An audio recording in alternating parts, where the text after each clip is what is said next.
Hello, beautiful people. Welcome back to our channel. A lot of things are happening in quick succession in Southeast, particularly Anambra and Enugu. One begins to wonder, where are we heading? Some persons are beginning to, improvise on that adage that says the chicken has come home to roast. Quick succession, we're going to run through some of the news that took place some hours ago. What is happening to our senators, our politicians, and of course, the monarchs are not actually left out. It looks like eventually the issue of insecurity is actually hitting home. Normally, Nigerians are technically used to northeast, but right now it looks like southeast is beginning to feel the heat.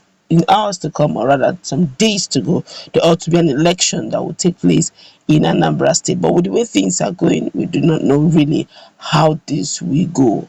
But before we go into the newspaper to ram some of this news, about 3 or 4 into one, we'd like you to subscribe to our channel by clicking on the red subscribe button.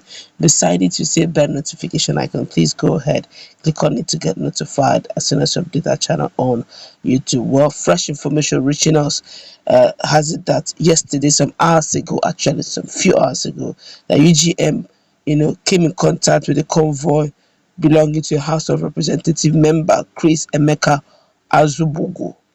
According to eyewitness reports, the UGM came in contact with a convoy in Anobi area of Anambra State on Thursday evening.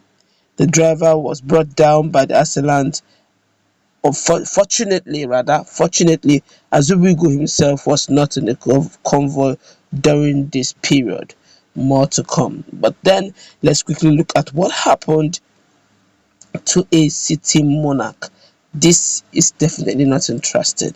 The palace of High HRH, which is His Royal Highness Ezeobi Raf Ekezie, the traditional ruler of Obo Autonomous Community, a neighboring community to Omuma, Governor Hope Uzodima's hometown in Olu local government area of Imo State, has been brought down by unknown persons around 4 p.m.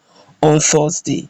The eyewitness, who spoke in confidence, said the arson caused some damages to the monarch's property and 2 other buildings around his community. They also set fire. He also said the fire was later put out by the combined effort of good-spirited individuals in the community. The monarch, who spoke on phone, confirmed the incident but blamed those he called enemies of progress in his community for the burning of his palace. The monarch further said he was monitoring the development from his abode in Owerri, capital of Imo State. The monarch is even staying outside the community.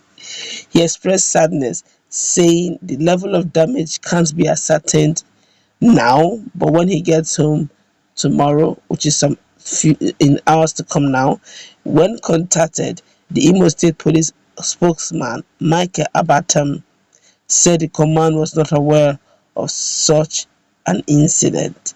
Now this is getting very worried. Some months ago, common Nigerians, the average Nigerians on the street, were screaming and shouting. Look, that by now, these issues of banditry, kidnapping, that they should pass it into law, that anybody caught in the act should not, it's not even a case of going to jail. Because, there's this general saying that when justice is delayed, justice is denied. And when justice is delayed, it encourages more people to go into it, making it look like a lucrative sector or a lucrative venture. But when justice is served immediately, those who are in that sector will rethink and never go into it. Those the south, northeast, it has become, now we keep hearing things like I think one of these days one of the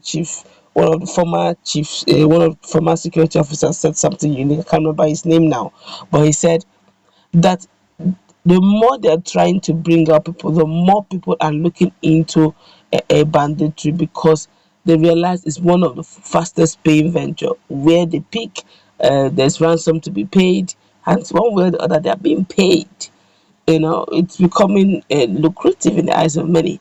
on as of summon. But if there was a law, it's not something that make it superficially. No, make it sacrosanct, make it known, air it, that anyone caught in banditry, well, there's nothing like, just move the law, death by hanging.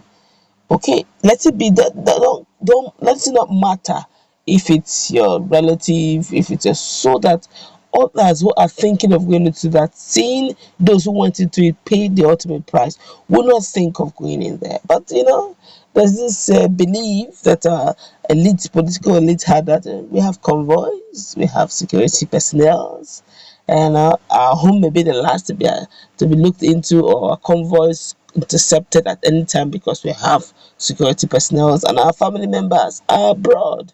So how will the bandits come? Worst case scenario, we take private jet from our various abroad to where we are going to. But there's some places you can't go with private jet because the roads are bad, and that those places don't even have airports. So what do? You have to stop your aircraft in a particular area and move by road to convoys.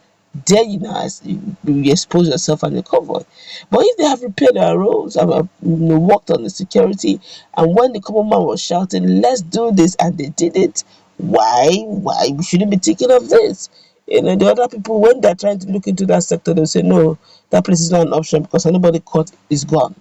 But no, they were playing to the gallery. Nobody really gave ears to the common man. Those who gave ear were doing what we call a lip service. They keep talking, there's no action. They come, they scream. Some like Adeyemi Smith in federal Senate House, who said something, he cried, talked about it, and have we really seen anything done about it? Not much. They changed service chiefs, and see our security. It has become almost overwhelming. And I keep hearing that bandits come from God knows where into Nigeria. But this time around, this is not even northeast, this is southeast.